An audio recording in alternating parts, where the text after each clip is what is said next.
again. Give it a quick mix. You know, that'll all be good. We're going to go ahead, I'm going to go ahead and dump like a half on, just to kind of see where my oil temperature is, and then also to taste, to make sure my salt and pepper's right. These shouldn't splatter a lot. I have my gas is on about medium heat. Just looking for a really consistent kind of temperature. Shouldn't have to worry much about this sticking, as it is a well-seasoned cast iron. I was fortunate enough, these are my great-grandmother's cast iron skillets, which, as far as I can tell, are from the early 1900s. They might even be earlier than that. You can see we're nice and soft. What we're doing is when we're doing the taster here, we're just going to look for how hot our skillet is. Make sure it's hot enough. We don't want things going in there and just kind of sitting and soaking up fat. It's one of the things that's important when you're pan frying things. Is that your temperature is high enough, because if not, the salt or the fat will just saturate into the product. You'll end up with a greasier, not as crisp product. Other side of that spectrum is if your heat's too high, you put it in, it smokes, it spits at you. You know, you're too high, you're just going to burn your whatever you're frying, in this case the latkes, and then it's just going to be a mess.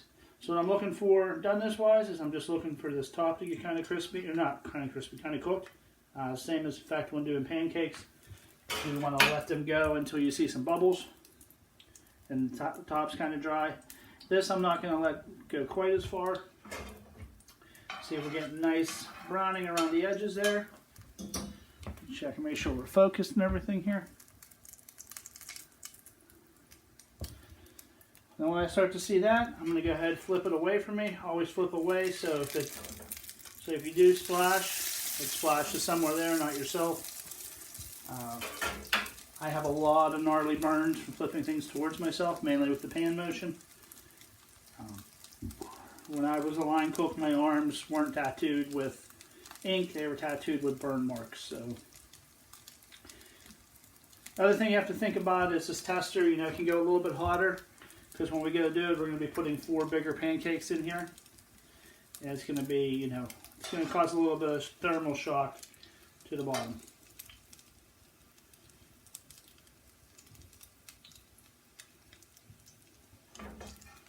Give our bottom a check. We're getting there. A few moments. Generally, I find it takes about a third as long to cook the underside as it does the top side. And then you'll see in my setup here, I have my drain screen ready to go. Paper towels work just as well. Watch them around the fire so they don't catch. And then, you know, that's kind of the walkthrough. So I'm going to go ahead and pull this guy out. I'm going to cut in half. Looking for my texture here.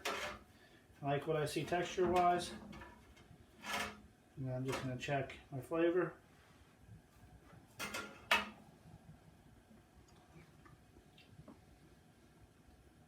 A little bit more salt.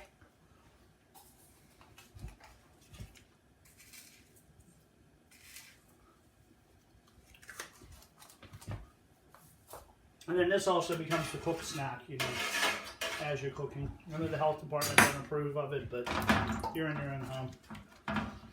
So what I'm going to do here is I'm just going to take my spoon, nice even level, and I'm just going to gently drop that in. I'm going to push out the top so it's a nice even kind of proportion. Again, kind of doing it away from me, so if it does splash or spit, it doesn't come back at me.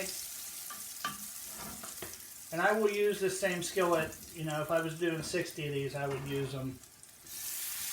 I'd probably change out my grease every now and then, or add more, but I would not. I would just keep it hot and keep rolling.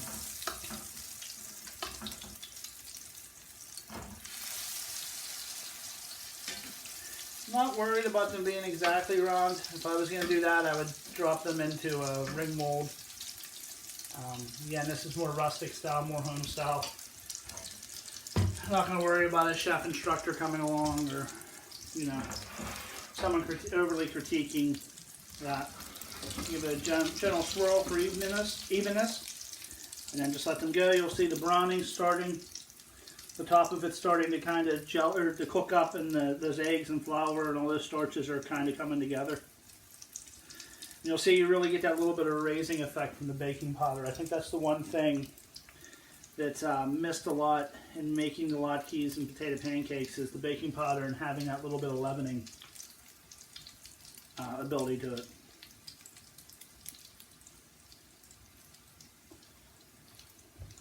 One of the things I'm going to do with this skillet is I'm just going to give them a little bit of a spin just to help promote some even browning and everything. This one here is obviously for me, a hungry fat kid.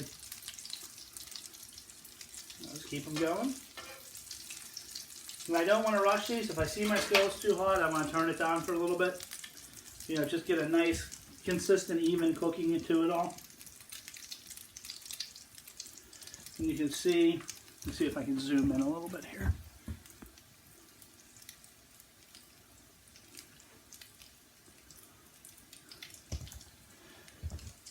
You can see in the tops here how they're starting to bubble a little bit, like that pancake effect. You know, I'll just take my edge of my knife or edge of my spatula, kind of tamp them down, and then when I'm ready to flip, I use my finger on the top to just cushion them a little bit, but not to the point of sticking my finger in the oil. So I've done that plenty of times. Probably one of the dumbest things I ever did in the kitchen was I tasted caramel with my finger to see where flavor was on it, and then when it burned, stuck my finger in my mouth, and it's burning my mouth also. Couldn't taste things for a couple days after that. That was pre-COVID. Now they'd worry about me, but so you see we have nice consistency. It kind of came from spinning them. We have that bubbling effect. When you hear this is actually moisture cooking out. One of the ways I can tell if these are done from doing so many of them is when that splattering or that sound kind of stops. So we're just going to let those go.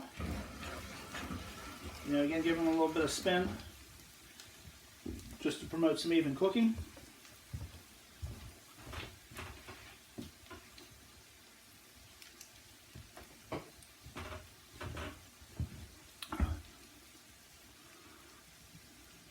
Zoom back out here.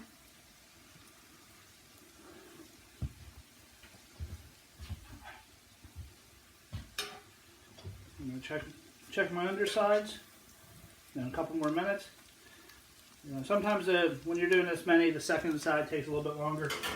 I generally don't feel the need. Once I find my sweet spot with my burner, I don't really mess with it too much. I just kind of let the skillet do the work and let the do the work. I find if I start chasing it up and down, I have all inconsistent looking colors, and you know, once I mess with it, I'm constantly messing with it.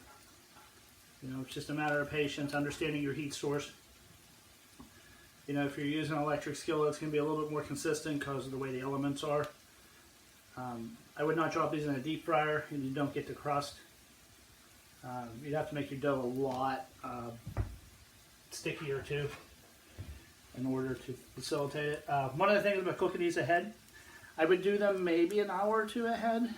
I would never do them, put them in the fridge, and bring them back out and try to reheat them. I think they just you lose the crustiness to them. So when they're done, we're just going to shuffle them over here to the screen.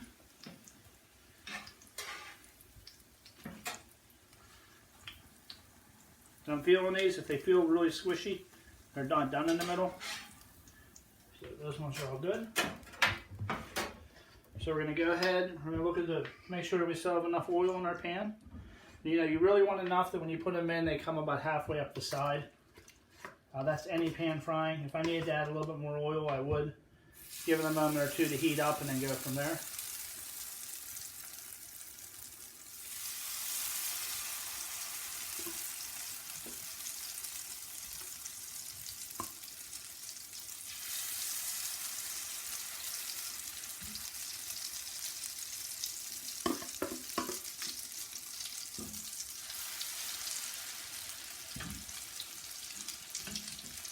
So we're all in. The other thing you could do, and I've done this for parties and things, is if I want to serve one big one on a big pan, I will just fill the whole skillet and let it cook.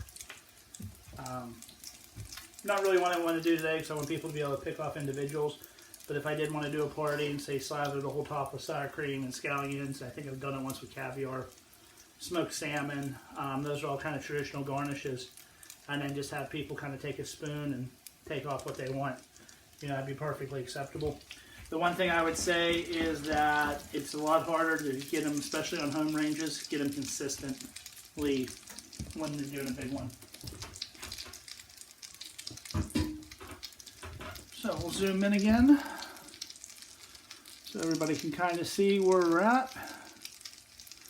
Go through these last 4 and then we'll be ready to go on to making the salmon and the hollandaise. In all this, the salmon, the hollandaise, and the frying and potato pancakes are really your last minute things.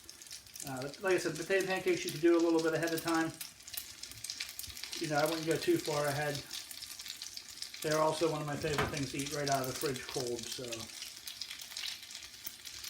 It's a weird habit, being a chef, that my grandmother always kind of questioned, was my love of cold leftovers. I think it really just comes from seeing the food and spending so much time cooking it hot. Then when it comes time to eat, I generally don't feel like eating till later. You know, it's that whole chef, you know, you work in a kitchen, you know, you must eat like a king. In the meantime, some of our favorite food is pizza and chicken wings. So we'll let those go for a few more minutes. You know, just kind of shaking to redistribute everything, make sure everything's nice and on the level.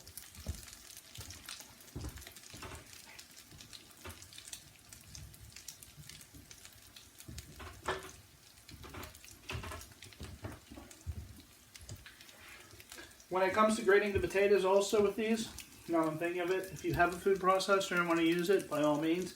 The only thing I've found when using the food processor is sometimes you need a little bit more flour because they tend to juice the potatoes a little bit more than they do actually getting this nice, the nice kind of coarse fluffy grate.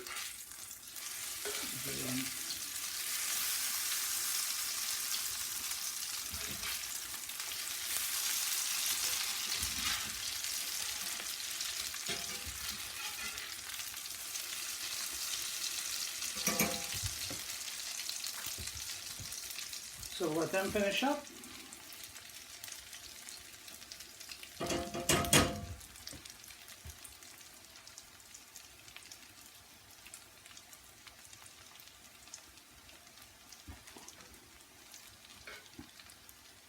Again, messing with them a little bit, not too much, and definitely not when you first put them down. You want to give that, each side, you want to give that bottom, a chance to set and kind of start doing it. You start moving them around, you're going to end up more with like a hash brown. And it's also going to end up being greasier because the insides will be, the inside won't have that nice texture to it.